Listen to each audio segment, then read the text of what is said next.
Ladies and boys and girls, children of all ages, welcome to Robert Sports Show. I'm your host, Robert. Alright. NASCAR Cup Series Toyota Owners 400 from yesterday. Little reaction to some of the hot button topics today. We're going to start with kind of run down what I felt, my opinion on everything that happened over the race. So we started on rain tires, which or treaded tires, wet weather tires, whatever you want to call them, wet track tires. I have no issue with that. I actually think it's kind of cool to get the race started, because you figure the race got started a good 45 minutes to an hour earlier than it would have if they would have had to drive the track. The only thing I disagree with, I think they should have sent the jet drivers down pit road before time for pit stop. That was kind of a waste. That was kind of like whatever. What I would have done if I was them, once the cars roll, I know it's only a 3/4 mile track, but once the cars rolled off pit road, is then you hit the jet drivers down, do a couple pace laps. When you come down pit road, you just pull the jet drivers up on the front stretch, or they're in the dog leg, or the whatever you want to call the front stretch there. At Richmond, it kind of curves. Pull the jet drivers over there, let them go down pit road, circle back up, a couple more pass, push the water up against the wall, and get out of there and get the race started. That's the only thing I wish they would have done different. And then also, let the teams decide when they take the tires off. Don't throw that competition caution and make the teams take the wets off that dries on. Let the teams decide. I know with IndyCar, it's up to the teams what they decide, so I kind of like that. Because then you get different strategy. You got people staying on the wets, but they're going to leave the dries on. That's another thing that NASCAR could take from IndyCar is, on IndyCar, they have the white letter tires, blacks, and reds, they call them. The reds wear out quick. The fact that they have to use at least one round of reds, and they use the blacks the rest of the time. I think NASCAR and Goodyear could work out something like Firestone does with that. I think that I know the weight of the car, they may not be able to do it as quick. I know they tried these before, and it didn't work at the All-Star race one year, but I think, based on the tire wear that we saw at Bristol, I think it can be done. I know the ones we tried before, they only fell a couple seconds, but Firestone's doing something with IndyCar where it works. I kind of like that. NASCAR could adopt something like that. Through the race, we all know there's three big pieces that people had all kinds of issues with today. Number one was the Kyle Busch caution. You have to think, and you got to look at it not only from the fans' point of view, from the driver's point of view, from the sanction body's point of view. When they see a car go up the track like that, especially on a short track, you have a split second to decide, is he going to spin or is he not? They hit the button for the caution. He doesn't spin and drives off. Oh, they shouldn't have thrown a caution there. But if he would have spun, came down the track, and they waited, and then you have people piling in, well, they should have threw the caution earlier. So it's a judgment call. When humans are eyeballing that kind of judgment calls, there's no way in that case to have a computer, AI, or anything do it. It's literally a human looking at it going, caution, no caution. So I'd rather them err on the side of caution and throw a caution before something major happens versus not having a caution. Now, we know, speaking of cautions, the Kyle Larson and Bubba Wallace spot, Kyle said he got loose. When you get loose, you lift. When you lift, you slow down. When the person behind you is within a car length and you slow down abruptly, picture going down the highway in your personal car and driving up on traffic, and you gotta lock her down. You gotta slam on the brakes to keep hitting the car in front of you, and you got quite a bit of space. They're doing 3 times what you're doing on the highway with 3 times less space. So Bubba got into him. Now, was it fully Bubba's fault? No. Was it fully Kyle's fault for getting loose? No. Things happen. Accidents happen. Things happen on the track. Just like we saw at the end. Bubba went over and talked to Kyle. Even Kyle said, dude, you get it worse than I did, so we're all good, man. And I respect Kyle for that. I respect the way Kyle handled that. I respect the way Kyle talked about Martin Truex Jr. Yeah, MTJ was pissed. Now, when it comes to the actual incident, I'm confident in saying this because I've heard some other people with the same take, and based on that little interaction, I agree. I don't think Bubba Wallace is going, all right, I'm in 4th place. There's 4 laps to go. Denny's in second. If I spin Larson out here, that's going to give Denny a shot under the caution to take the lead and win this race.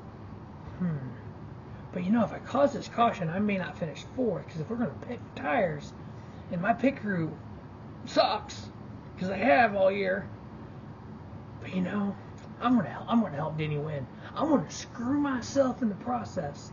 I'm going to get rid of a top 5 finish. I'm going to get rid of those 10 points, and I'm going to hurt 2311 and 23 team, but damn it, I'm going to help my owner win a race. He's already got one race on the year. I'm going to cost myself a playoff spot just to get Denny that extra win. No, people. Bubba Wallace's not sitting in the car and do that. Kyle lifted. Bubba got into him. Bubba felt bad. Kyle didn't get hurt, thankfully, or nothing happened to the car. He lost 2 spots. He gained it back on pit road. And the 23 team got Bubba back 10 spots. Yeah. But you know what? When that caution came out, there ain't a person in this thing goes, all right, Denny Hamlin's winning this sucker now. There was no shot at no one thought that. The only way Denny Hamlin won is because the 11 team got him out in front of everyone else. And the 23 team sucked. As for the restart, something Todd Gordon said on the late shift that actually resonated with me, made a lot of sense. If you're going to tell NASCAR, if you say there's a rule, you can't start before the line, by golly, you need to enforce it. There's no gray area. It's either the line or nothing. So when the next row behind Hamlin is Logano, behind Larson is, was it Truex, I think? No, behind Truex was Larson. And they go early and they push you. And like Denny Hamlin said on this podcast, he's watching his mirrors. He's not really looking at the windshield. He's literally watching the mirror. What are the guy behind me doing? Like I say, when you're watching the dash, he's literally watching the mirror, watching the camera, watching the mirror, watching the camera. What's people behind me doing? When they back off and they get a run and he goes, what's he supposed to do? Just, I can't go yet. Now, I still have recorded the Coda race. So we're going to take a little screenshot here. I'm going to show it to you. The last 3 starts and the start of the 3rd stage. Willie Byron's the leader. Ross Chastain took the outside. You can clearly see Ross Chastain, his nose is over the line. Byron's is not. Yes, it's a judgment call NASCAR made on Denny Hamlin. If everyone wants NASCAR to, letter of the law, no matter what, there is 0 gray area. I know people were talking about the track limits at COTA. They were still giving people some, and then they were still penalizing people. But if you want them on everything, letter of the law, this is it. There's no gray area. I don't think you want that. I don't think you want Chase Elliott. I don't think you want insert popular driver and Denny's spot, and then NASCAR goes DQ or 30-second penalty or last the card only lap, whatever penalty is, and they drop from first to 21st, and they start taking wins away all the time. I don't think fans want that. But let's take a look at this, what I was talking about here. So I have it paused, and you can see the line that goes across the track. The one car on the outside is the valence is over the line. The car on the inside is not. The leader is the car on the inside, Byron. So the people that want this as the rule, there's no gray area. That's a penalty. I'm sorry, it is. I don't want NASCAR to get to that nitpicky. Personally, as a fan of the sport, a long-time fan of the sport, been a fan since the late 80s, NASCAR said they reviewed it. NASCAR said it was clean. They deemed it good. NASCAR is the law and order of the sport. They're officials of the law and order. They're the officials decide penalty or not penalty. If we're not going to take what they say and go, you know what? It looks like on TV this happened, but the officials said this. So, okay, it is what it is. Instead of we go on social media and go, we call a NASCAR out, you say, you know what, if you had any guts at all NASCAR, you should suspend him, you should fine him, you should do this for him. Because it's Denny Hamlin. Because you know why? Because he beat your favorite driver. All of them. I think because of who won. If Chase Elliott would have won a race like that, there ain't a backlash. There ain't no one saying a word. Frost Chastain would have won that race, they're saying something. If Bubba Wallace would have won that race, they're saying something. Ryan Blaney, they're not saying that. I also think Kyle Larson won, they wouldn't say that. I think it's who it was. But I think the Kyle Busch caution, it is what it is. They made a judgment call. Bubba did not take out Larson to get Denny Hamlin to win. That's just horse hockey. The restart, even Denny said, if you look at the camera angle, he was technically behind the line, yes. But he went off the people behind him. So like even Todd Gordon said on the late shift, if you're going to penalize Denny for the restart, and I get people want that, you're also penalizing the 5 and the 22. Do you want 3 of the top 4 to get penalized for a restart violation when we're talking like feet? We're not talking like car lengths. We're talking feet. I mean, I get if you do, that's fine. But don't ask for that. We want them boom, boom, boom. But yet you complain when they did that last week on the course limits at Coda. That's my only not quite understanding this. They did it last week in Coda with the course limits. They dinged a lot of people for those. We had a problem with that. SVG finished second. You got a 30-second penalty. There shouldn't be a penalty on the last lap, but yet on the last restart we want Denny Hamlin penalized. The two don't mix to me. But you know what?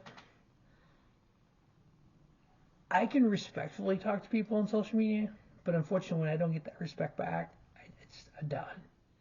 So this is my opinion about everything. My opinion only. I know I voiced this on social media earlier. It's people, calling me this, that, and the other, and saying NASCAR pays me. No, I'm not. I'm just a person that watches. I'm just a fan of the sport. I mean, come on. I've been the one cup race in my life. I mean, come on, people. But it is what it is. But that's just my opinions and everything. Denny, did he start early? Yeah, you can clearly see the line was here. He was here. But if we're going to try and make NASCAR judge in that, I don't know if you want that Pandora's box open, people. I don't. No. I was good with that. Because guess what? There were still 3 laps. Guess what? He was side by side with Truex going into 1. Because Truex got a hell of a shot by Larson.